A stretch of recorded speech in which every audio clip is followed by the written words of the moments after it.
Video. Guys आज जो हम टेंस करेंगे वो करेंगे सिंपल पास्ट टेंस, जिसे पास्ट इंडेफिनिट टेंस भी कहा जाता है। ठीक है, जो भी हमारे एक्शंस पास्ट में हुए हैं, भूतकाल में जो हमने कार्य किया है, वो होता है हमारा सिंपल पास्ट टेंस। उसकी जो ट्रांसलेशन बनेगी वो सिंपल पास्ट टेंस में ही बनेगी।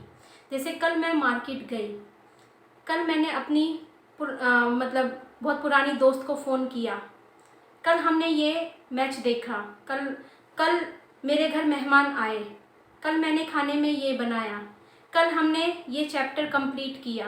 ठीक है, जो भी हमने अपने पास्ट में किया होता है वो होता है हमारा सिंपल पास्ट टेंस। गैस इसका एक और चीज़ याद रखनी है कि जो भी हमारी पास्ट हैबिट होती है, पुरानी आदत होती है, उसको भी सिंपल पास्ट टेंस में ही लिखा जाता है। जैसे मैं स्कूल जाती थी, मैं इंग्लिश पढ़ाती थी, हम एक साथ खेलते थे, जो भी काम हम करते थे वो भी हमारा सिंपल पास्ट टेंस ही होता है। हमने कुछ काम जो किया या कुछ काम जो हम करते थे, ये दोनों चीज़ें याद रखनी बहुत ज़रूरी है। अक्सर बच्चे कंफ्यूज हो जाते हैं कि दोनों दो आइडेंटिफिकेशंस हो गई हैं हिंदी की, लेकिन किस तरीके से किया जाए। पहले ही कॉन्सेप्ट क्लियर होगा कि कुछ काम जो करते थे या कुछ काम जो किया वो होगा हमारा सिंपल पास्ट टेंस। अगर हम इसको सिंपल पास्ट टेंस को यहाँ पर ओल्ड हैबिट भी लिख दें, ओल्ड हैबिट या पास्ट हैबिट, तो वो गलत नहीं होगा। इसको ओल्ड हैबिट टेंस भी कहा जाता है, पुरानी कोई आदत। ठीक है, जैसे कुछ काम जो करते थे या कुछ काम जो किया, ये इसकी हो गई हिंदी आइडेंटिफिकेशन। और पहचान जो होगी सेंटेंस के लास्ट में ता था, ती थी, ते थे, या ये या आ आएगा। वह मेरे घर आता था, मैं उसके साथ खेलती थी, वे क्रिकेट खेलते थे, उसने काम किया, उसने मुझे फ़ोन किया, वह मेरे घर आई। जो भी हमारे सेंटेंसेस इन वर्ड्स से कंप्लीट होंगे या लास्ट में ये वर्ड्स आएंगे, वो होगा हमारा सिंपल पास्ट टेंस। गाइस जो इसमें हेल्पिंग वर्ब यूज़ की जाती है वो है डिड। डिड अपने आप में सेकेंड फॉर्म है डू की, डू, डिड, डन। तो ये V1 हो गया, V2 हो गया एंड V3। ठीक है, अब हमें ये V2 डिड यूज़ करना है, लेकिन यहाँ पर भी मैंने V2 लिख दिया है। वो कॉन्सेप्ट समझना भी बहुत ज़रूरी है। इसमें वर्ब की सेकंड फॉर्म यूज़ होगी, अब यहाँ पे भी सेकंड फॉर्म यूज़ हो रही है एंड यहाँ पर भी सेकंड फॉर्म यूज़ हो रही है। लेकिन ये एक कॉन्सेप्ट है जो क्लियर होना बहुत ज़रूरी है। जहाँ पर डिड यूज़ होता है, डिड अपने आप में सेकंड फॉर्म है, लेकिन डिड का यूज़ कहाँ होता है? नेगेटिव या इंटेरोगेटिव सेंटेंस में, नेगेटिव या इंटेरोगेटिव नेगेटिव सेंटेंस में। ये बात बहुत याद रखने की ज़रूरत है कि डिड का यूज़ कहाँ होता है? जब हमारा सेंटेंस नेगेटिव होगा या इंटेरोगेटिव होगा या इंटेरोगेटिव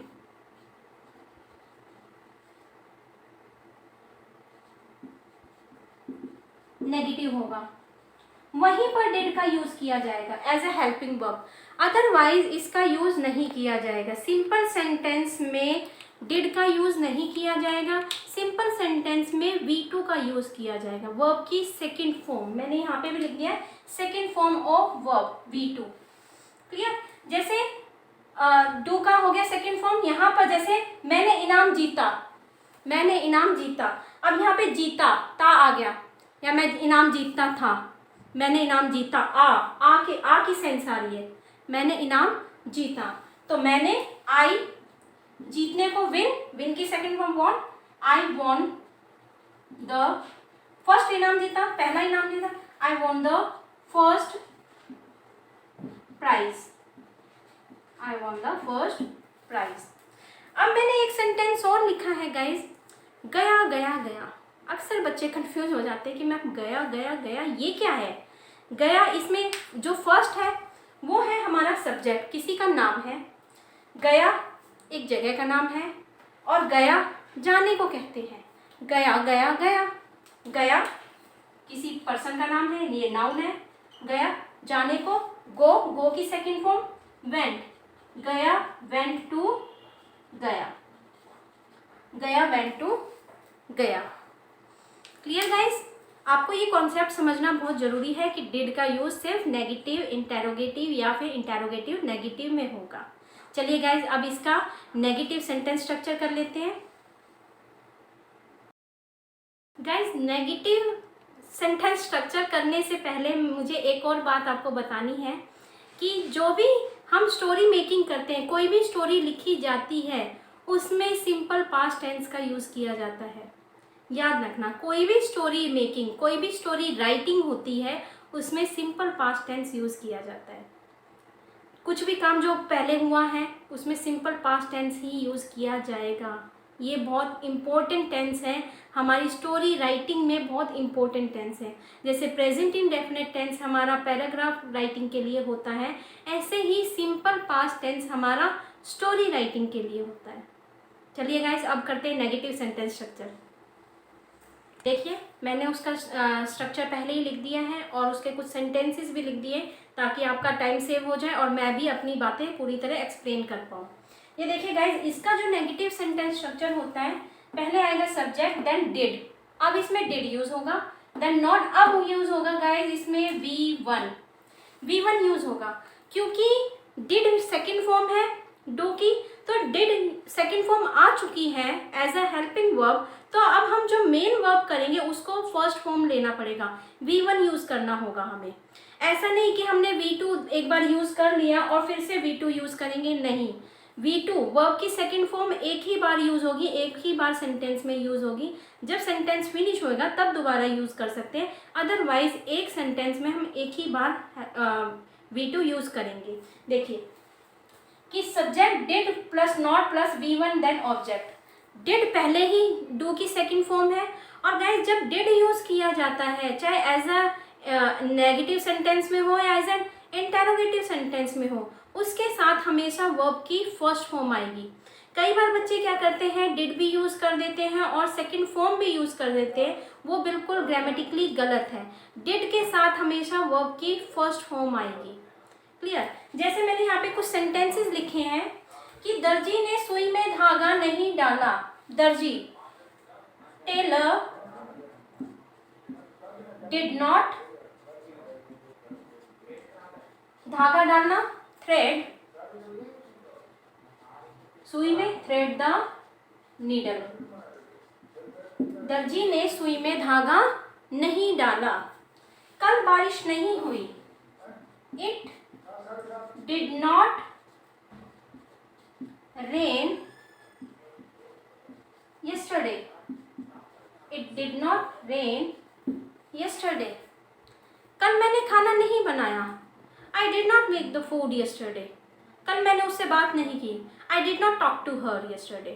जो भी काम मैंने कल नहीं किया, did आ गया, then first form. क्लियर? ऐसे ही वह मेरी प्रतीक्षा नहीं करता था। एक सेंटेंस मैंने लिखा है पास्ट हैबिट वाला कि वो मेरी प्रतीक्षा नहीं करता था। आपको या ये ई समझ आ जाएगा, लेकिन ताथा तिथि भी समझ, ये ही एक टेंस है जिसमें दो हेल्पिंग वर्ब्स, दो पहचान यूज हो रही हैं कि ताथा तिथि तेथे आएगा तब भी वो हमारा सिंपल पास्ट टेंस है, और या ये ई आएगा, आ आएगा, ये भी हमारा सिंपल पास्ट टेंस ही है। जैसे वह मेरी प्रतीक्षा नहीं करता था। ही डिड नॉट, प्रतीक्षा करना, वेट किसकी, मेरी, for me. He did not wait for me. या मैं उसको ऐसे बोलूँ, उसने मेरी प्रतीक्षा नहीं की, तब भी यही बनेगी उसकी इंग्लिश ट्रांसलेशन। एंड वह मेरी प्रतीक्षा नहीं करता था, तब भी सेम ट्रांसलेशन बनेगी। चलिए गाइज, अब इसका इंटेरोगेटिव सेंटेंस स्ट्रक्चर करते हैं। अब गाइज करेंगे इसका interrogative sentence structure. Interrogative sentence structure वो होता है जो सेंटेंसेस हमारे क्या से शुरू होते हैं और क्वेश्चन मार्क पे फिनिश होते हैं। मैंने हर एक अपनी वीडियो में बताया है, जब ये इंटेरोगेटिव सेंटेंस स्ट्रक्चर आता है तो वो हमारे सेंटेंसेस क्या से शुरू होते हैं और क्वेश्चन मार्क पे फिनिश होते हैं। इसमें क्या का मतलब वट नहीं होता, इसमें क्या का मतलब क्या होता है, हेल्पिंग वर्ब। ये देखिए, इसका जो सेंटेंस स्ट्रक्चर होगा, पहले आएगा did, then subject, then V1 object, ठीक है। एस मीन सब्जेक्ट, ठीक है। देन लास्ट में क्वेश्चन मार्क, क्या से शुरू हुए और क्वेश्चन मार्क पे फिनिश हुए। क्या तुमने खेलों में भाग लिया? क्या मम्मी ने समोसे बनाए? क्या वह गालियाँ देता था। तीनों सेंटेंसेस क्या से शुरू हुए और क्वेश्चन मार्क पे फिनिश हुए। इसका मतलब स्टार्टिंग में ही क्या आ जाएगा, हेल्पिंग वर्ब। हेल्पिंग वर्ब इसकी डिड होती है। क्या तुमने खेलों में भाग लिया, डिड यू पार्टिसिपेट या टेक पार्ट, जो भी लिखना है। डिड यू पार्टिसिपेट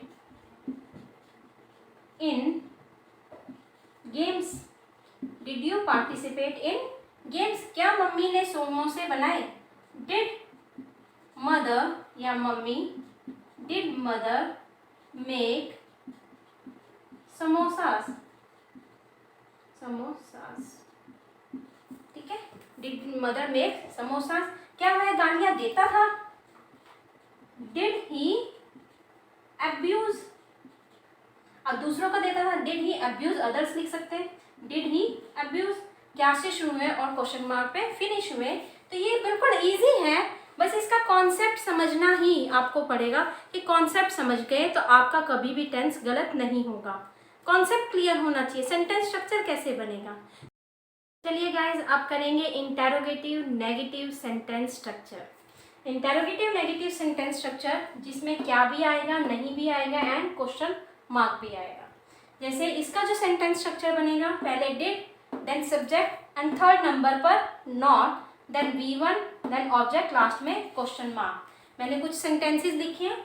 क्या वह बाजार नहीं गई, क्या वह बाजार नहीं गई, did she not go to market, did she not go to market.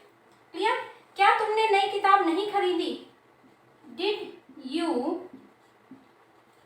Not, खरीदने को buy, did you not buy a new book, किताब। क्लियर। नेक्स्ट सेंटेंस है, क्या आप सुबह जल्दी नहीं उठते थे, पास्ट हैबिट शो कर रहा है, did you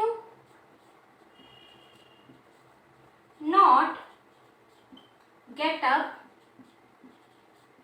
early morning, did you not get up early morning. Guys आप अगर स्टेप बाय स्टेप कोई भी सेंटेंस करेंगे, अगर टेंस के अकॉर्डिंग करेंगे, जो उसका सेंटेंस स्ट्रक्चर लिखा हुआ है को उस सेंटेंस को उसी अकॉर्डिंग बनाएंगे तो कभी भी ग्रामेटिकली आपके मार्क्स नहीं कटेंगे और ग्रामेटिकली कभी भी सेंटेंस हमारे गलत नहीं बनेंगे। आई होप कि आपको ये जो मैंने पास्ट इंडेफिनिट टेंस, जिसे सिंपल पास्ट टेंस भी कहते हैं, वो आपको समझ आया होगा। एंड चलिए गाइज अब आपसे मैं नए टेंस को कराऊंगी, पास्ट कॉन्टिन्यूस टेंस। फिर मिलती हूँ आपसे नए अपने वीडियो में नए टेंस के साथ। Till then bye and take care.